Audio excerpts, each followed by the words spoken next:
Hello, welcome. Today in Unit 15, Population and Development, let us discuss today historical background. The other European countries too registered low birth rate, which led to the pro-natalist measures to keep the locals at home in countries like Italy and Germany. For example, in Italy, strict laws against abortion and birth control measures and immigration were introduced. In Nazi Germany, marriage loans were extended to couples to start families, a feature which was already in place in Italy and France. The pro-natalist measures related well to the fascist and Nazi propaganda of the time and took on ethnic and racist hues. Considerations of race and science led to the emergence of eugenics, a political movement and a philosophy that dominated Europe in the early 20th century, particularly in Germany under Hitler. Eugenics is the selective breeding of the supposedly superior human genes to improve the quality of the human race.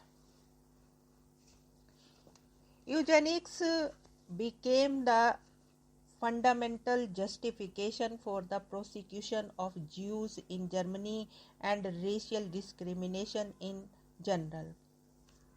Demographic consideration dominated many of the fears and consequent policy measures in Europe till the end of World War II. Population concerns became internationalized with the League of Nations between 1900 and 1914 taking up issues of birth control and immigration for discussion in its various forums. Advocates of Malthus' prophecy from countries such as France, Italy, and Holland debated over the relationship between overpopulation and war. According to them, population pressure was the major reason for international tension and economic rivalry between countries as well as colonialism. Pro-natalist movements were viewed as expressions of disgruntlement with the lack of access to economic resources leading to racist and ethnic rivalries. The Neo-Malthusian, in their various forums such as the British Malthusian League 1919 and the 6th International Neo-Malthusian and Birth Control Conference 1925 repeatedly pledged to restrict the birth rate so that the people are able to live in comfort in their own country without feeling the need to expand their territorial base. The British Malthusian League adopted a resolution to deny membership to any country that did not pledge to restrict its birth rate. The term Neo-Malthusianism was first used in 1877 by Dr. Samuel van Houten, one of the vice presidents of the Malthusian League.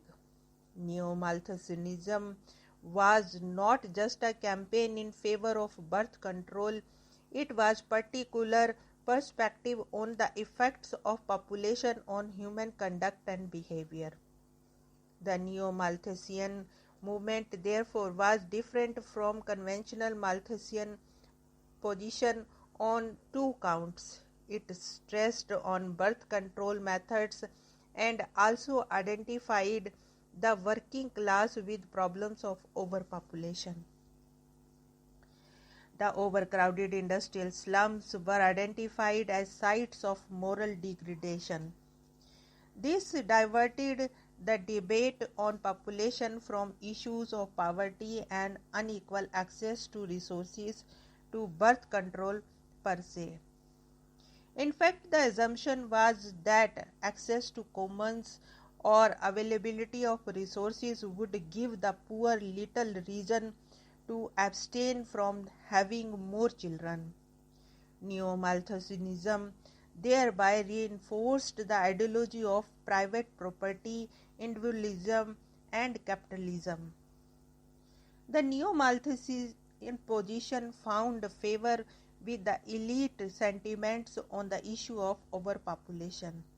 The elite, threatened by the growing number of commoners, considered birth control as an important means of checking future conflict over their property.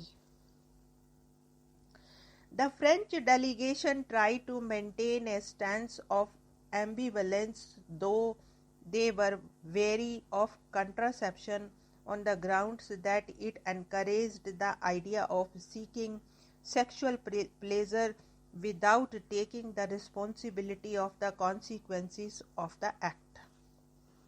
According to them, it devalued the institution and sanctity of marriage and family values.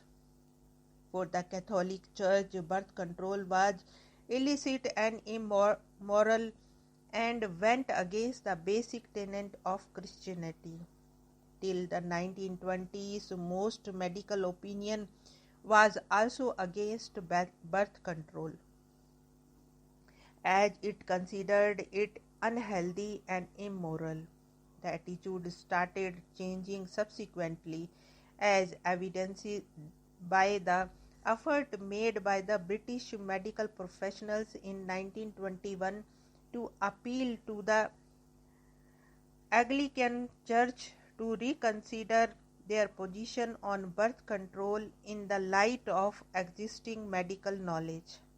In America too, after a court ruling in 1929 that upheld the right of doctors to prescribe contraceptives for health reasons, birth control was included in medical curricula.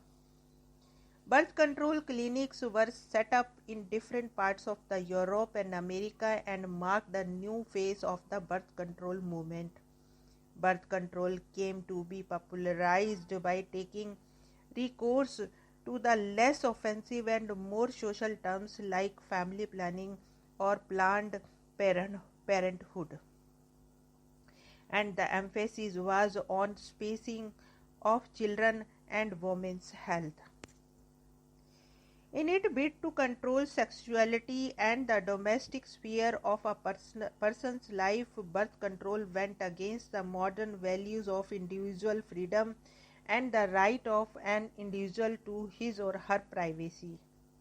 On the other hand, it also questioned the orthodoxy of the times and presented birth control as an attempt to present a choice to the individual to have a child or not.